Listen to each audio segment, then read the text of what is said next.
Start now, Dhananjay? Yeah. Yes, it's going live, please.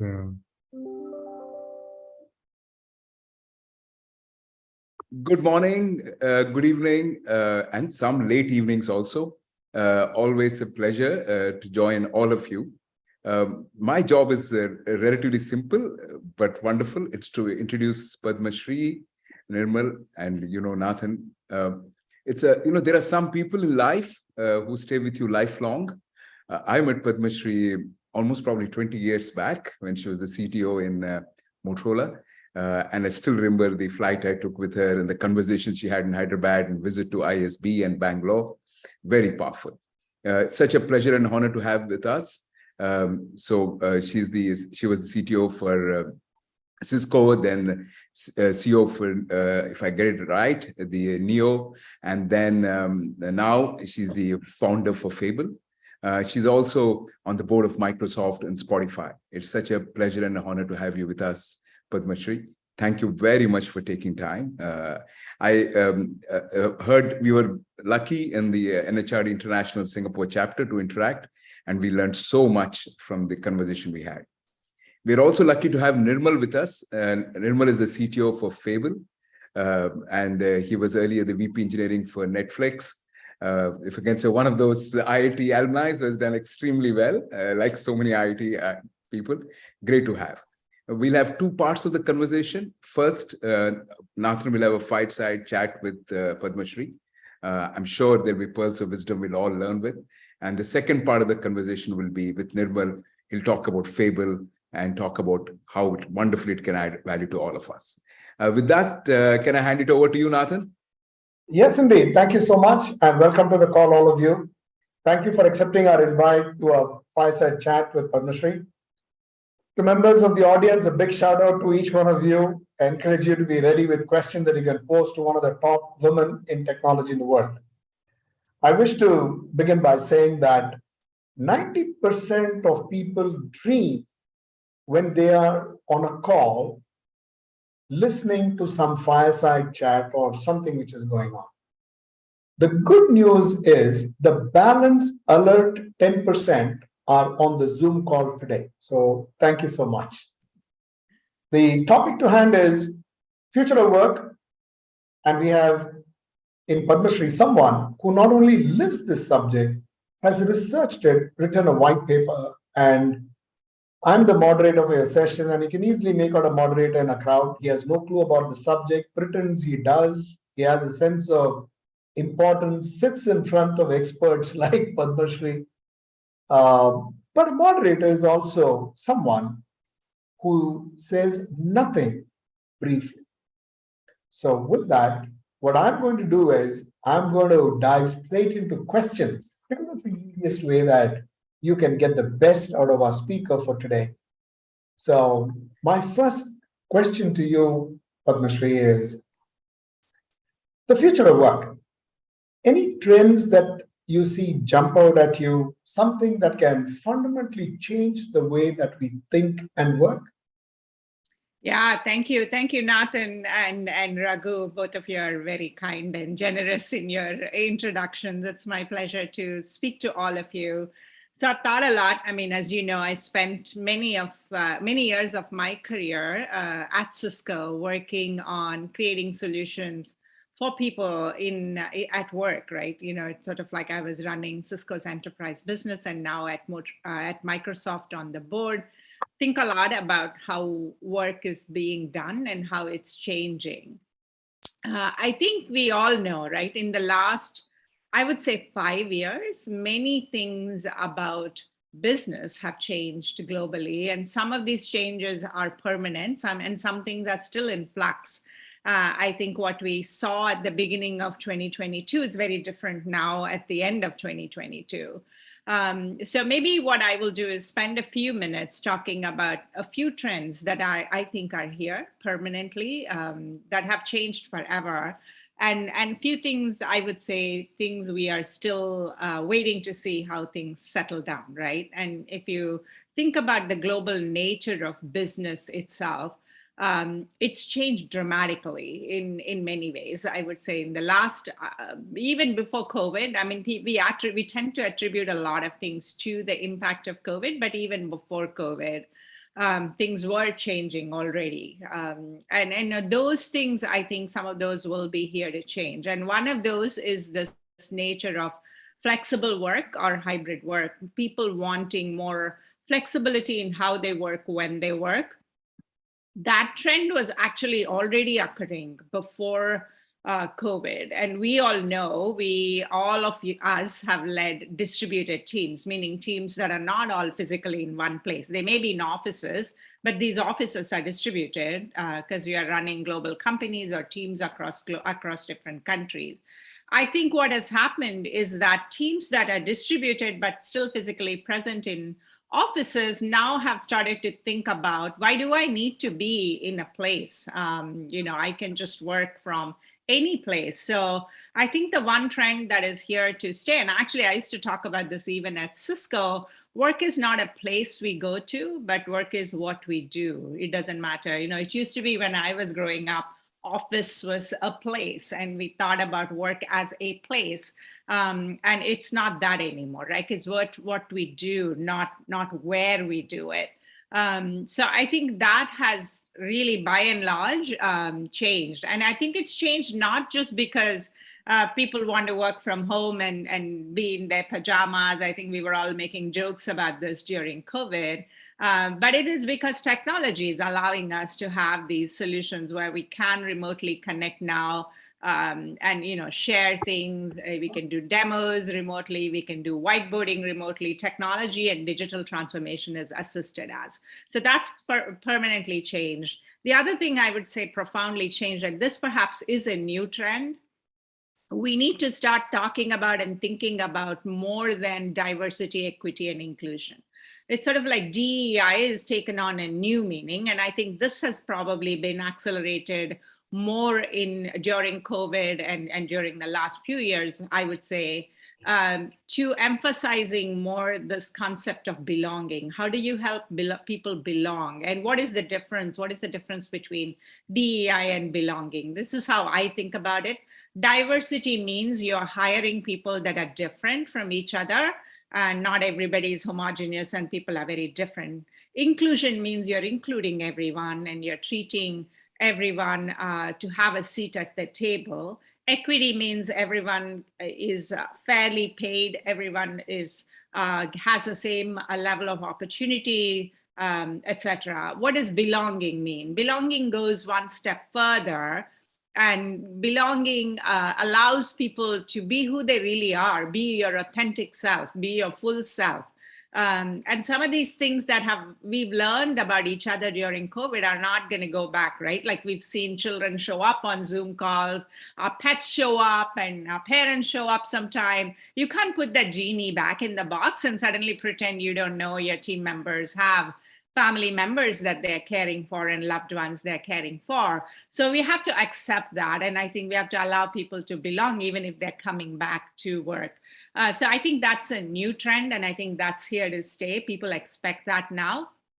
So flexible work and belonging are two very, very important things. From a technology point of view, the things that I think will change the future of work is the role of AI and how AI, I was just actually reading another, preparing to go to Microsoft board meeting this evening, my time. And I was just reading one of the things they've written about the role of AI and how it's going to profoundly change the next decade, right? People are comparing the impact of AI on all industries to be as profound or even maybe more profound than mobile was. It's sort of like how the mobile created a wave of innovation in the last decade. This next decade will be about AI. So what role does that play in creating even additional technology solutions in the role of business and work? And so that's not so much people related, but of course it is in terms of how we can create solutions.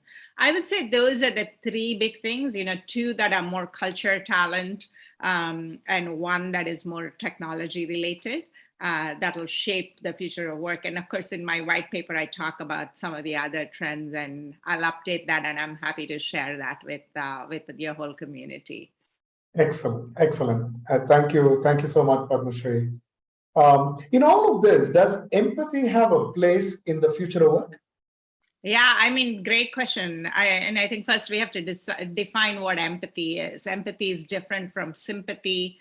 Empathy is different from being kindness, right? Like sympathy means I feel sorry for you, and I share in your in what you're going through. That's how you express sympathy to somebody. Kindness means like I am kind to you. I understand your your situation. Empathy means I actually can put myself in your situation. I may not feel sorry for you, but I actually can understand. I can put myself in your situation and feel deeply what you're going through. I think more and more people are looking for leaders who exhibit this trait, right? Empathy. It's sort of like when I was growing up and when I started working, these sorts of things were considered a weakness in leaders. The leaders were supposed to be this very rigid people that, exuded power, exuded authority, made all the decisions, never expressed emotion. In fact, we were taught as leaders, I think some of us who've been in the industry for a long time, like you should always never express your emotions. You should always like know all the answers and tell people what to do. It's quite the opposite now, right? Like people look for leaders who are authentic, who are okay to say, I don't know, who show some vulnerability, who tell people I'm human too. I'm going through the difficulty in my own case, and here's how I'm coping with it. And so being open, being transparent, being authentic, these are all considered strengths in leadership. And sometimes we have to unlearn what we learned and relearn these new skills, right? Especially many of you who are in the business of leading people. I think this is a completely new skill that I feel needs to be taught. And sometimes people ask me, like, can leading with empathy be taught? How do you teach people, especially in technical roles? A lot of us get promoted because we are great engineers. We become engineering managers and technical leaders. And we are used to solving problems. And when you solve a problem, you look at what is causing the problem and what is the best solution. We forget that there is a whole human element. Look at what's happening in Twitter right now. It's sort of like you need people, if you don't have leaders who exhibit empathy, people are going to leave because that's a choice they have to make. So I think, yeah, leading with empathy is a very, very important trait going forward. And we have to exhibit it. We have to help others recognize it. And saying that I understand what you're going through. It's not just that I'm going to feel sorry for you, but I actually understand what you're going through. That's what actually, in a way, that helps people belong, right? They go hand in hand together. I was talking about belonging earlier. I think simple example would be when I started working, and as many of you know, I'm from India. I grew up in India. I went to IIT. I came to the US many, many years ago now. When I started working, I was told how to dress to work. I started my career in the semiconductor industry. I was told I couldn't wear colorful clothes. I had to wear black or gray so I could, quote unquote, fit in. And that was very uncomfortable for me because, as we know, India is a land of color, and it was just very different for me. And it made me feel like I was putting on a mask when I was going to work. And I really felt nobody at work could understand what I was going through. It was a very uncomfortable feeling. I did that for a while. After that, I decided, no, this isn't me. I have to be me to be fully who I am. I think that's a small example, but hopefully we've come a long way. But going forward, empathy, I think, plays a much deeper role in leadership. Excellent. Excellent. I quite like the way that you talked about simple thing, what color means to you and what compliance means and what you did finally, which is just be yourself. Speaks volumes about what and who you are as a person, Padma, and thank you for saying what you did. Quick question. We talk about the future of work. What do you see as the future of opportunities? Yeah, I mean, that's a great question. Actually, I was putting a slide together for another meeting on what we were seeing at the beginning of 2022 and what we are seeing now. Just not even 12 months have passed, right? If you recall, at the beginning of 2022, it was impossible to hire anyone. There was a huge shortage of talent. In fact, recruiters were getting paid more than, the best engineers, at least in Silicon Valley. It was insane. We couldn't hire recruiters to recruit talent. They were in such demand. There was like this huge shortage of talent. Now if you look at it, companies are laying off, like very, very companies that have never done this in their whole life history. Companies like Meta, companies like Salesforce, very prestigious companies that have been doing really well are letting go of some of their talent. So there is talent pool out there, readily available. It's completely changed 180 degrees in the availability of talent. At the beginning of 2022, we couldn't pay people enough to get them to work. It was actually, salaries was sky high. It was ridiculous. We drew the line at Fable. I drew the line and say, okay, I'm not giving you the earth and the moon and the sun. You have to come and commit. And of course, everyone wants to create wealth for themselves. And, I'm a big supporter of that. But at the same time, it was ridiculous what people were wanting to come to work. And now it's sort of salaries have come down. People are realizing hey, I need to work to earn a living, to get something back. And so it's completely changed as well. We have seen in the last 10 years, globalization, which we all drove and benefited from, where things were being manufactured in one place, getting shipped to another place. It's completely become a reality for all of us, right? In fact, we were looking for leaders who had that experience in globalization. That's getting redefined now. And I think this is a big opportunity for India, especially, where countries who are companies who have realized that all of their manufacturing is in certain parts of Asia, China, for example, or Taiwan for semiconductors. We faced a huge shortage in the semiconductor industry that affected everything, right? Like car prices were really high because automotive electronics was a big shortage. I mean, we're still going through the semiconductor shortage in the semiconductor industry.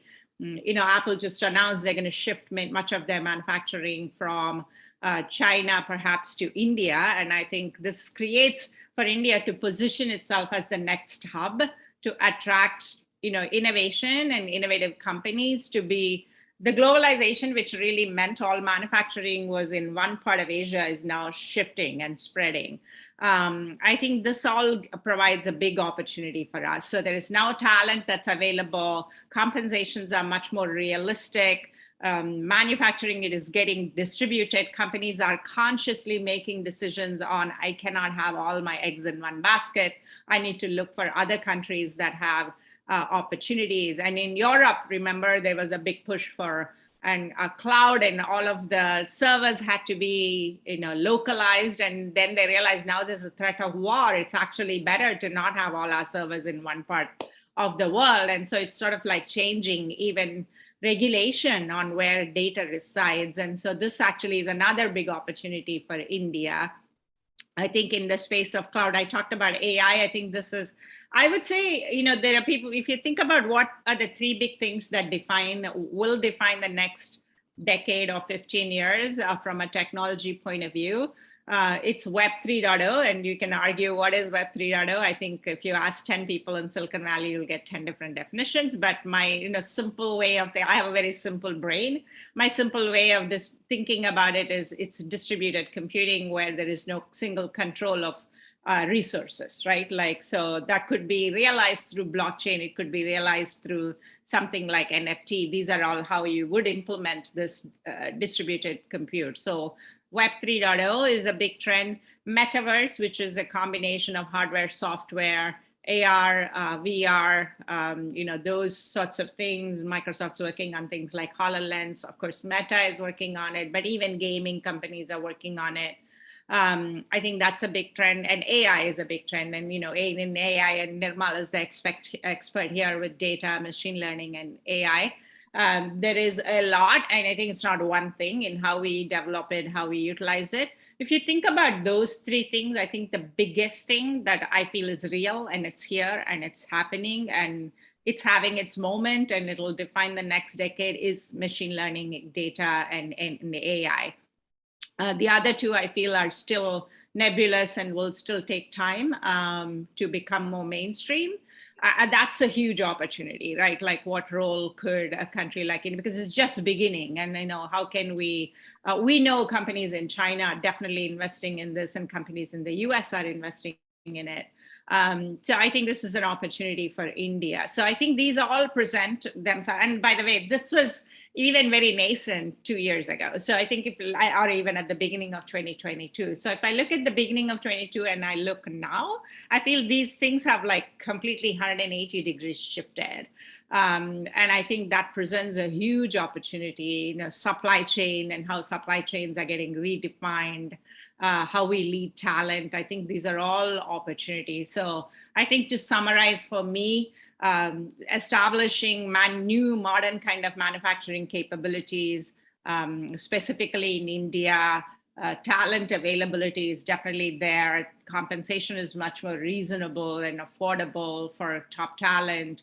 AI presents a huge opportunity, especially in things that are very different, like health tech, focusing on solutions for mental wellness, which is what we do at Fable, talent development. All these things are becoming very tech-driven now, which were not before.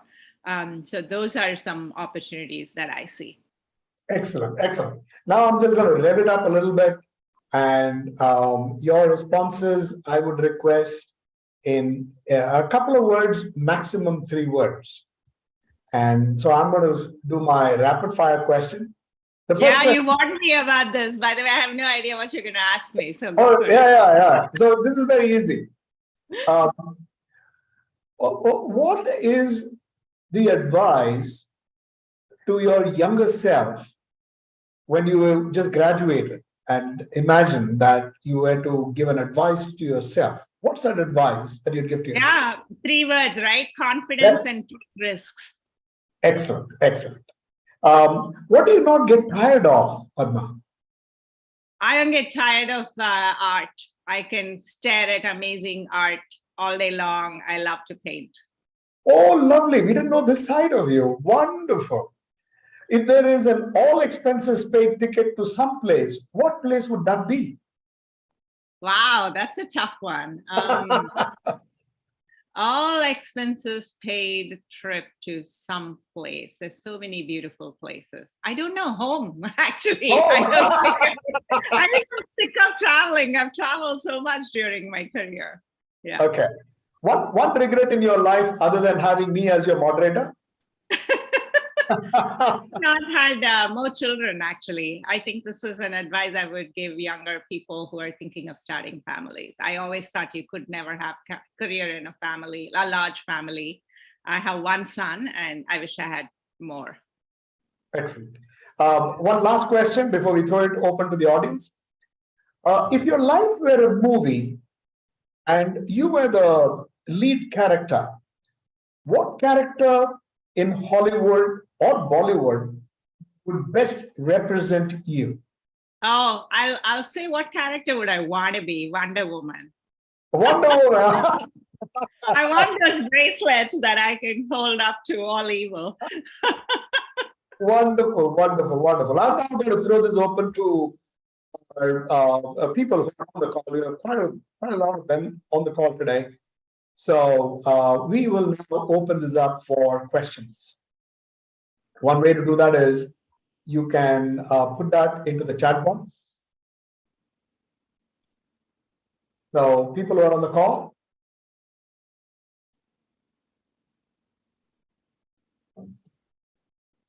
okay. So this is one. How best can we keep our culture intact in future of work?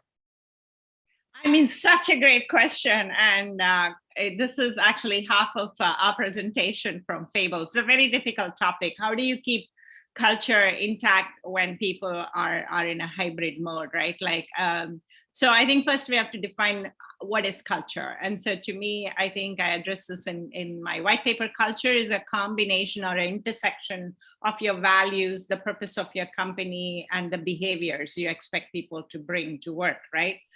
So what are the values you want people to have in your company? What sorts of behaviors do you want them to exhibit? And what is the purpose of your company or mission? I think firstly, as leaders, you have to be very clear in defining these. And my advice is keep them short and sweet, like your rapid fire, 3 words or less, and simple English words that everyone can understand. Sometimes I see companies write very long mission statements and vision statements that nobody remembers. I think that's definitely a no-no. Once you have that, like traditionally how we all grew up, building culture is doing offsites, bringing everyone together and doing team building. Well, that's difficult to do in a remote world. And so I think what you have to do is create a digital platform where people can have honest, open conversations in safe communities, not on Twitter, not on Reddit, definitely not on Twitter anymore, right? And so it's like sort of like, how do you build a social platform inside companies where people can talk about things that are happening in their life in the context of something? I think the more you embrace these sorts of platforms and allow people to use them to have these conversations, the more you will bring them together. And so, yeah, this is a topic all in its own. I would love to spend an hour on this topic. This is so near and dear to my heart. But yeah, that's exactly what we do with Fable. Thank you, Padma. This is a nice question coming up to you from Vandana. She says, you mentioned empathy as being increasingly relevant in the workplace. How do you get leaders to be more empathetic? Yeah, I think this is such a great question. It's very difficult for leaders to be vulnerable and say, I don't know, when people ask us questions, right? Because many of us were taught and trained to say, you have to know all the answers. And if you don't know, make it up. And so that's not what people are looking for, especially when we have a multi-generational culture coming to the workforce. People want you to be authentic. So my advice to leaders is be honest, meaning be transparent. I think it's okay to say, hey, I don't know the answer to that question. People always ask me, what is the market going to look like in 2023? And I'm very transparent in my own company. I tell them, here's what I'm hearing, here's what I've read about, and I don't know, whether much of this is going to be true or not. But here's how I'm thinking about it. It's sort of like, that's okay to say, I don't know. That shows that you're being honest with them. The second thing is, like I said, relate it back, put yourself in their shoes and try to understand what they're going through. If somebody, a team member in my company just had a small baby, they're just coming back to work. And so I'm trying to remember, like when I had my son, which was 27 years ago, how did I feel? And, I think this was sort of like putting yourself in their shoes and talking about, this is how I felt and this is how I went through. Lets them be more open with you. I think putting yourself in the other person's shoes is another tip I would give leaders. And the third thing I would give leaders is create an environment where people can have these conversations. Don't shut it down. I think even if they're tough conversations, create a safe environment where they can have their conversation so that they don't go put these comments on Glassdoor or Blind or wherever, right? I think that all comes because they're frustrated. They can't have these conversations at work. Thank you, Padma. We just have a minute to go. So there's a question coming from Arun, and he says, what will keep the HR leader manager awake once you get into this whole thing about future work? I think absolutely two things. I think not just one thing, right? Like, how do you build a great culture? Because I think this is so underestimated, in my opinion. Cultures make or break a company. And we've seen so many great companies almost die because the culture was so toxic. WeWork, Uber almost died. We had to make fundamental changes in these sorts of companies.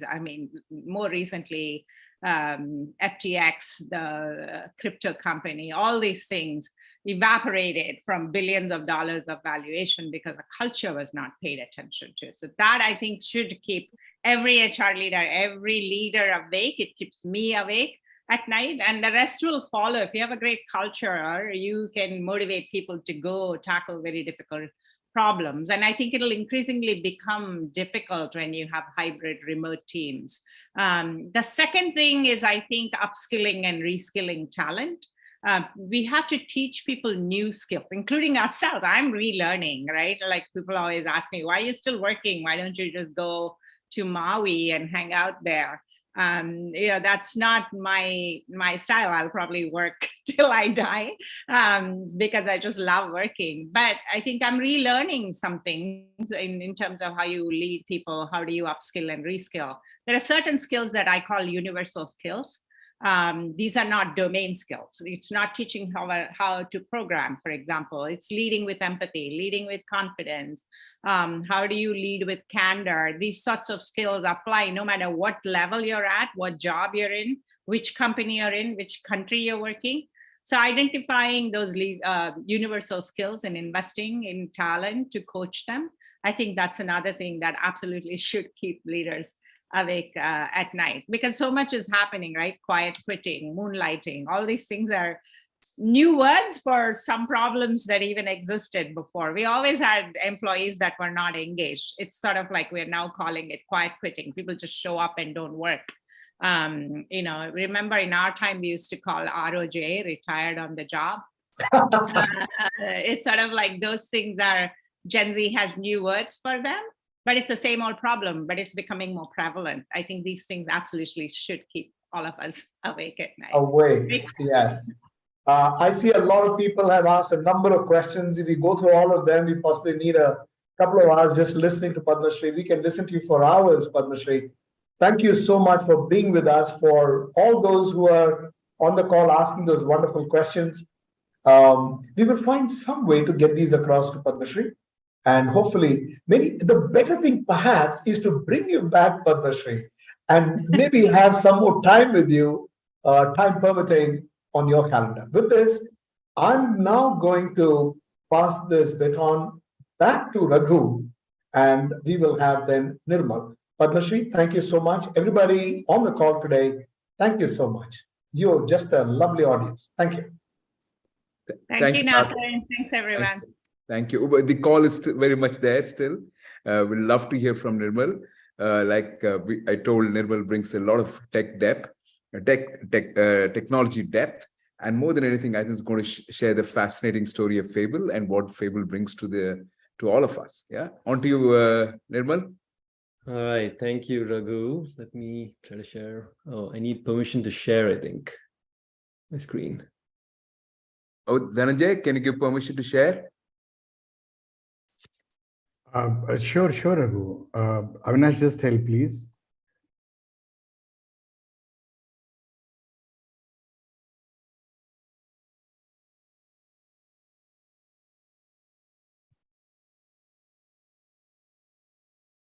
Can you, Nirmal? Not yet. There we go. Okay. Thank you for that, Dhananjay. All right. Can you all see my screen? Yes. All right, great. Okay. Well, thank you, Raghu, for the introduction, and Nathan for helping set this up, and the entire NHRD team actually for setting up this event. I think it's really a great opportunity for us to, meet all of you leaders in India and connect with you. So good evening, everybody. I'm Nirmal. I'm the CTO at Fable. And, Fable was founded by Padma a little over 3 years ago. It's a company that's really focused on mental wellness. We have both the consumer side as well as the B2B side, the business Fable for business side. And so for today, I'm really going to be focusing more on Fable for business and what, Fable can offer companies, right? So before I jump into all of the things I want to say, I just want to say a few words about me, just because, I think most of you don't know me. So prior to Fable, I was the VP of Data Science Engineering at Netflix. I was there for 8 years, and my teams there worked on streaming when streaming was still very nascent back in the day. And then over time, we worked on a lot of different problems with original content, with studio operations, as Netflix became a much bigger company, a content company really. And prior to that, I was at a health tech startup called Lightning Bolt. And prior to that, I spent a bunch of years, similar to Padma actually, in the semiconductor manufacturing world at Intel and IBM and Samsung. So for me, it's been a fun journey over the past 25 years here across manufacturing, healthcare, entertainment, and now mental wellness and social with Fable. Since I've been talking about culture and leadership quite a bit, what I'll note is that one of the fun things for me has been being able to observe the culture at various companies, right, in various different industries, different levels of maturity, and so on. Especially at Netflix and Intel, which have very strong cultures, right? It's been great to see cultures in action, but they're also very, very different cultures, right? And very successful companies, but also very, very different from each other in terms of culture. Netflix in particular, takes culture very seriously. There's a Netflix culture deck that's available online. They take it so seriously, in fact, that when Netflix opened an India office back in 2018, I got the opportunity to come to India as their cultural ambassador, if you will, and spent 3 months in the summer working out of the Netflix Mumbai office. And that was really a wonderful, learning opportunity for me, just to understand, the work culture in India, but also to actually figure out how do you adapt a company's culture for the local surroundings, right? Because each country actually operates slightly differently. And so that's one of the things that I think is very important, is for us to constantly think about culture, as an evolving thing versus something that's constant, right? And it's something that you need to actually pay attention to what's going on around you, and which is again something that we want to sort of help address with Fable. Okay, so enough about me. Let me talk a little bit about the world today, right? So the last couple of years have been tough, no matter what type of company you are, what industry you're in. And just like we heard, from Padma, there's a lot of different things going on in the world, right? There's a recession, there's a war still ongoing, there's threat to globalization, talent issues like quitting and moonlighting, there's inflation worries, right? And this was a headline I pulled from Economic Times from last in October, actually. And so people are worried, right? There is a recession coming, and there's real worry in the world. And so all of this looks like gloom and doom, but we also know there's a lot of optimism, specifically around the growth potential in India, right? And I was reading an article which was talking about how the Indian economy might actually more than double in the next 5 years, and which is a great opportunity. And so that's one of the reasons why we are very excited to actually be here and talking to you all today in terms of like what can we do, in terms of partnering with you all in India, right, over the next few years as work evolves. But if you're a leader on the ground, you might be wondering, what should I do as a leader? And this is a fun cartoon from one of the famous comics, Dilbert. But unlike the pointy-haired boss here, we think leaders should really focus on two things, and this should be really a leadership priority, right? One is culture, and the second is talent. And so you heard Padma talk about this, and really, I'll just try to simplify this again into a few things on the culture side and a few things on the talent side. So on the culture side, as Padma mentioned, belonging is very important, which is going beyond the focus on inclusion, which we have seen a lot of companies do. But really trying to make sure employees feel like they belong at their workplace, right? That they're seen, they're heard, they actually belong. The second thing around culture is connection. And this is really, making sure that people feel that they're connected to their colleagues, their teammates, at work, right? And this is something, especially with hybrid work, is actually, becoming more and more of a challenge. But this is something that, again, we think leaders should actually prioritize. And both of these things, belonging and connection, really play into the third one, which is you want a culture of high performance, but we really think both belonging and connection are ways for you to actually enable a high performance culture, right? I saw the need for this firsthand at Netflix, during the last couple of years of the pandemic. I would have, weekly one-on-ones with new employees that joined my org. And one of the first things consistently that I would hear from every new employee when I asked them, hey, what challenges are you facing? They would say, I don't feel as connected to my colleagues, right? And onboarding is hard when you're remote. And I don't feel like, I know if I fit in, right? And these are actual real challenges that, leaders must prioritize and help solve. And this problem isn't going away, especially with more and more companies, right, adopting hybrid work and people being geographically distributed as well. This is going to get, even more, become more of a problem. On the talent side, we really think there are three things that leaders should prioritize. One is upskilling and reskilling. And employees want this, right? Employees want to actually, get better at what they do, develop new skills, for their career development. The second thing is mental wellness, and this is something that I don't think has been talked about enough. And I think, Padma is one of the first leaders that I've seen actually talk a lot about the need for mental wellness, in the workplace. And there's significant productivity losses, right? There's research that shows, this actually results in a lot of, productivity loss. It's really become more of a crisis of late. All of this shows up really in your retention, right? And employees actually, quiet quitting or actually quitting. We were, part of the Great Resignation not too long ago over here.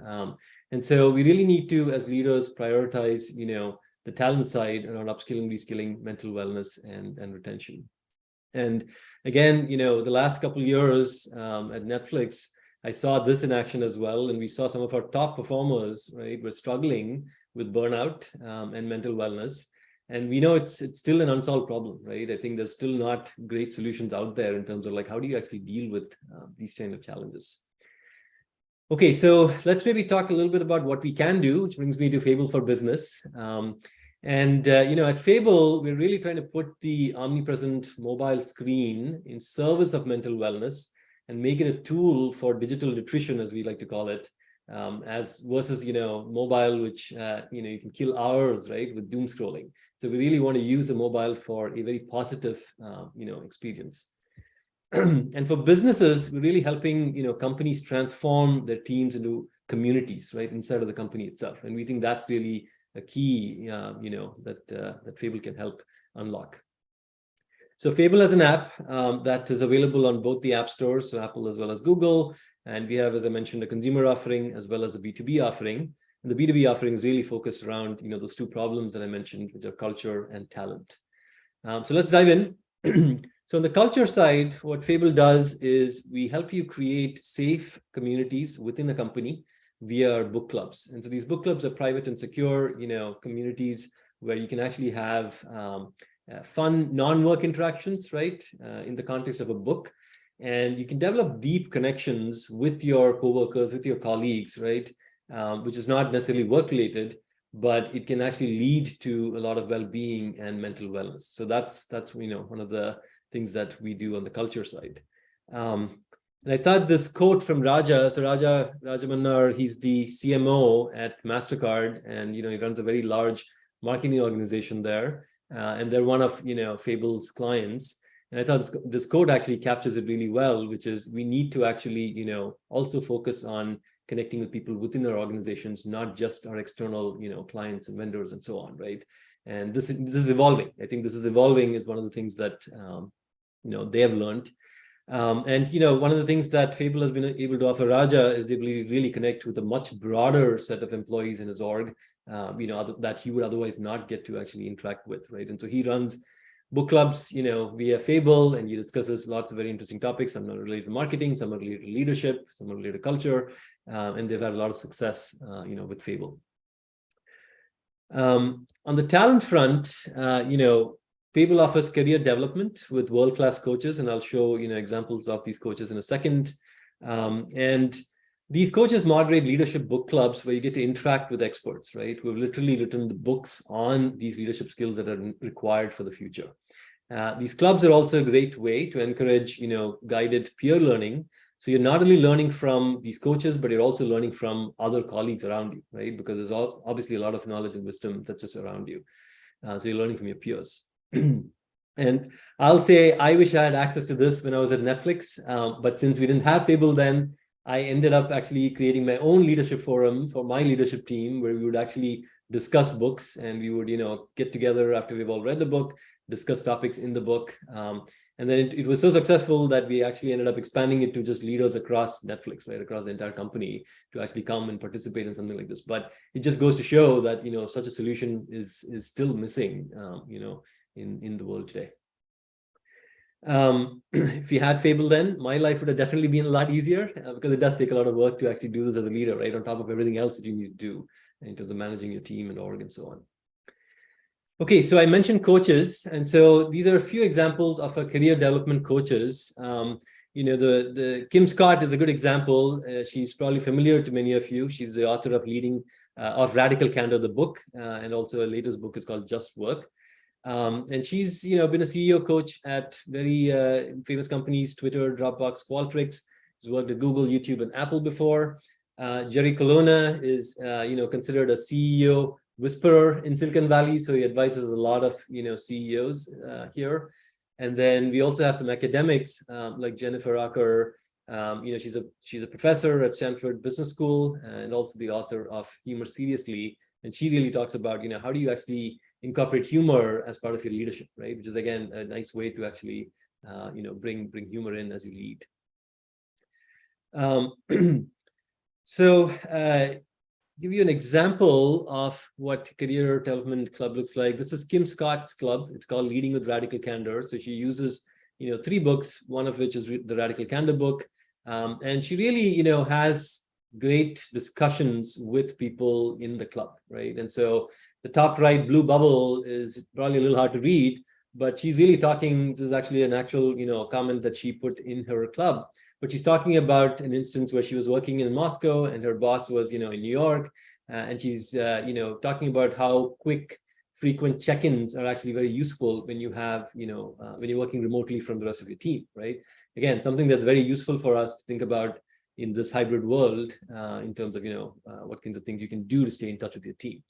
And, she asked the question, how do you stay in touch with your team, right? And that spurs a lot of discussion in the club, and people are chiming in, as you can see with the comments on the left, with their tactics for actually staying in touch and so on. So in addition to these clubs by these coaches, we also have what we call the Fable Leadership Library. And the Leadership Library is really books that have been recommended by world leaders, right? And so, for example, here you can see books curated by Indra Nooyi, Sundar Pichai, Satya Nadella, and Adam Grant. And we've worked with these leaders to actually curate these, books for our leadership library. And so this is something that we offer, which is, you can pick from any of these books that have been curated by these leaders, and we'll actually help you run, book clubs on these books. All right, so in summary, we think Fable is the one platform that actually is needed for both the culture side and the talent side.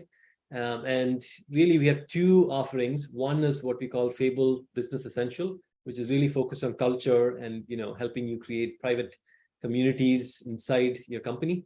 And the second is called Fable Business Pro, which is really both the culture side, but also the talent development side with the leadership career development clubs, as well as the leadership library. So one more thing on this, as many of you are probably wondering, this is all going to cost me a lot of money, right?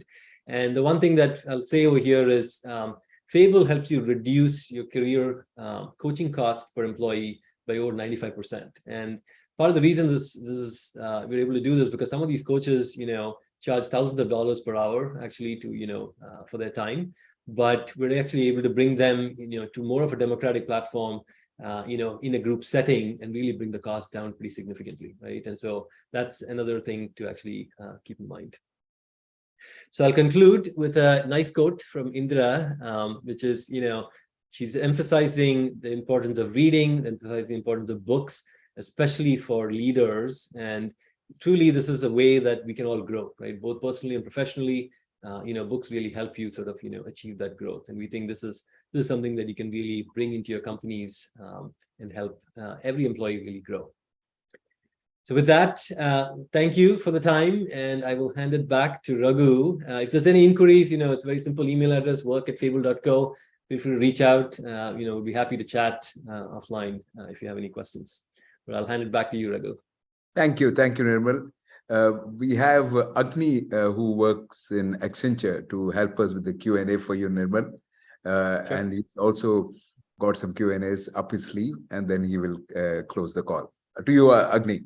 Yeah, thanks, Raghu. Hi, Padma, and hi, Nirmal. How are you? Hope we absolutely love your session. And then a couple of questions pouring in, which was like how non-government organizations may leverage Fable. So we are part of NHRD, so we also think that how can we leverage Fable if in case we want to do that, and probably we can look at. So how these NGOs or can leverage the Fable? So the question came from one of the participants. Yeah.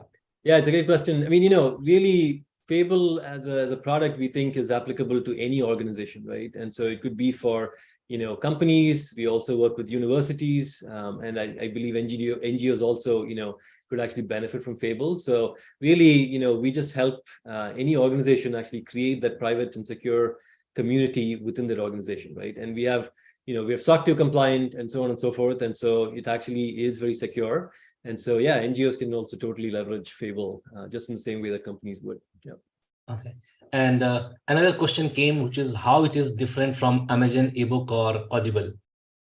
Yeah, it's a great question. So, the product is really, I would say, a combination of three pillars.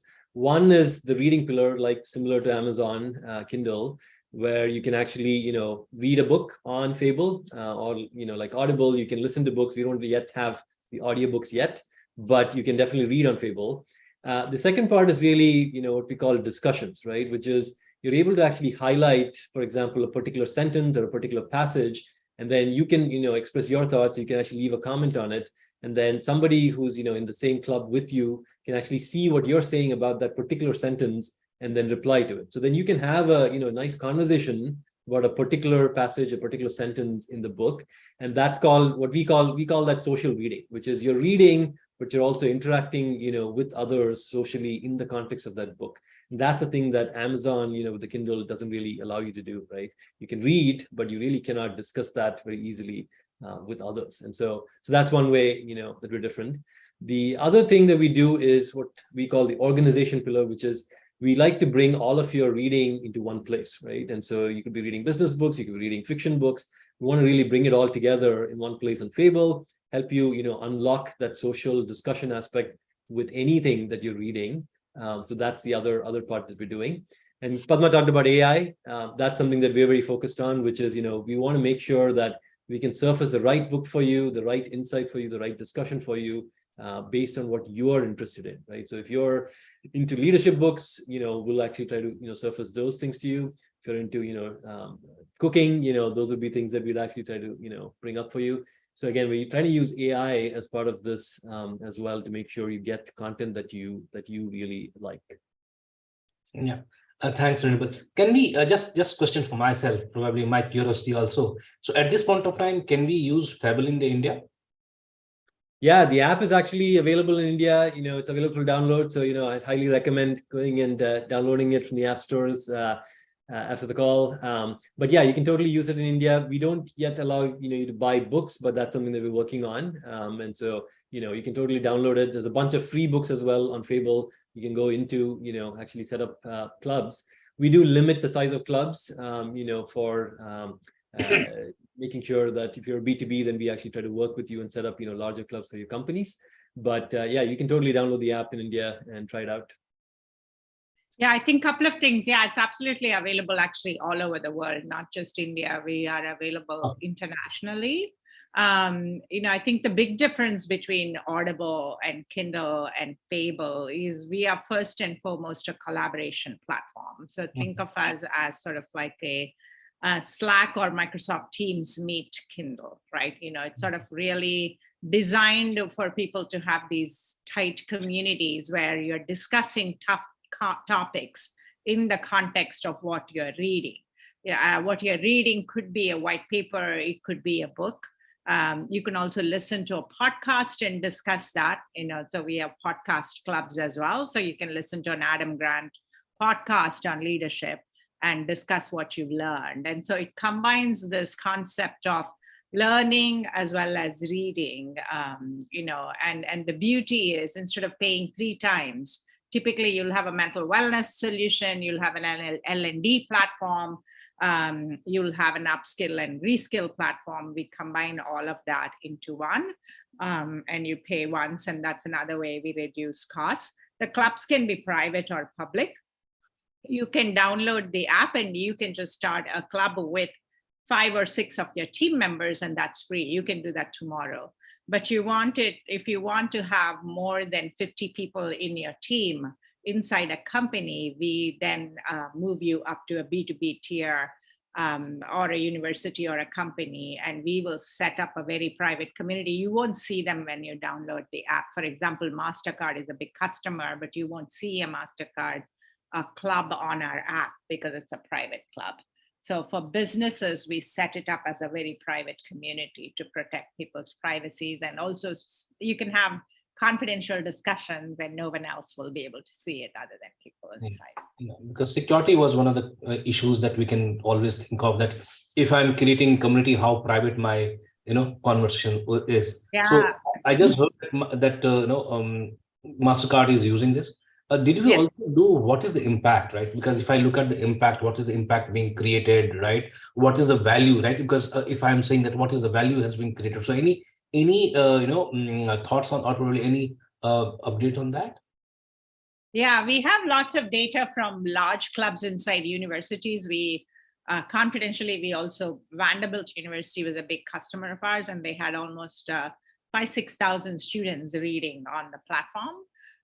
So we're able to collect and share with the company things like engagement, how many people actually were engaged in a discussion.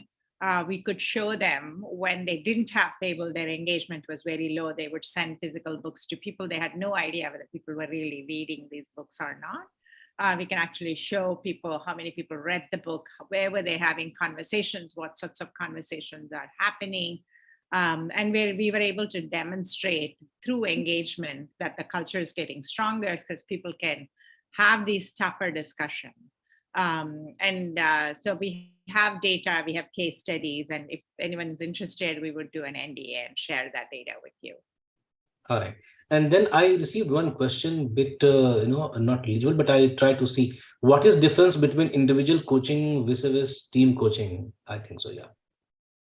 So that I think that's a good. So yeah, that's what Nirmal was talking about. If you were to hire somebody like Jerry Colonna or Kim Scott or Jennifer Acker, those are the three examples. We have about 10 coaches on our platform. These are all professors at universities, world class.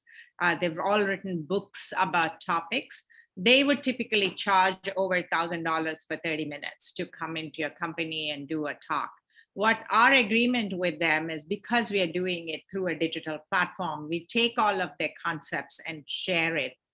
So two things that are different on our platform from a coaching perspective, you learn from your peers too, right? Like when I say I'm going through this situation in my company, somebody else says that, hey, I tried this and it worked in my company. And so you learn, you get that peer-to-peer learning benefit. And you also get these coaches' knowledge through the book club, which is why we were able to bring the cost down almost by 95%, what would cost you otherwise to hire these coaches. And like I said, these are not just anyone who's a coach. I actually handpick the coaches we would want on our platform, people that I feel have actually literally written books on these topics. Yeah, thanks, Padma. I know that we are on almost top of the hour, but I'll ask one last question, that at this point of time, any Indian or any Asian organizations are using this Fable? We have global organizations using Fable. So we have companies who've had employees in India, in Singapore, which is why actually we hurried last year to get the app released in all these other countries, because we've had organizations use it. We would love to have organizations that are based outside of the US use it. And we are actually going and speaking with universities as well as companies to do that, because I think as long as you're reading in English language, it's applicable anywhere. Yeah, thanks. And then I think one request came from Santosh is, can you extend a few login in HRDNs to get overview of it? So I think Nirmal has already said that, no, we have the app, you can go and there are a lot of ebooks already there, so you can do that. All right. So with this, we're happy to set up an NHRD book club. We can work with whoever you want us to work with, and we can actually, I'm happy to extend a pilot free membership for all your members for 6 months or something like that. You can try. We do that. We do free pilots for a company. Wow, that's a big offer. I think so. That's very kind of you. So I think so, Agni, we should pick this back and work this with the board and see what else. That's an excellent offer. Thank you, Padmasree. Thanks, Padmasree, and thanks, Nirmal. Padmasree, I was completely awestruck by your, session, the chat with Nathan. Extremely insightful and very valuable suggestion, and a lot of things that we also need to reflect upon, from being empathy to true empathy to the mental wellness, to make sure that how not only we become, future ready, but also our organization should be able to be the future ready workforce, right? How to embrace that. So brilliant session, extremely insightful discussions going on, and thank Nirmal for showing us the platform. And again, I love the generosity at the last, that when we get something, so I'll reach out to the board and probably come back to you, Padma, again, and see that how can we synergize with that. So absolutely. Yeah, absolutely. Yeah. And I'd love your feedback too, by the way. You're all leading teams and leading people. If you have feedback on our presentation, anything that we haven't thought about in terms of what keeps you guys up at night, this is for me also a learning experience, right? Like I said, I'm always a learner. And so I'd love feedback from you, like, hey, you guys haven't thought about this. This is the challenge that's keeping me up at night. I'd love that. And, happy to, if you could share it with Raghu, I'm sure he'll be happy to share it. I will drop a note to you and Raghu. Yeah, both. Yeah. Thanks, Nirmal, and thanks everyone who has joined. I know that it's evening in the India time, but thank you so much everywhere. Good. Yeah. Bye-bye. Thank you. Yeah. Bye. Good Bye. Bye, night. everyone. Bye, Raghu. Bye, Nirmal.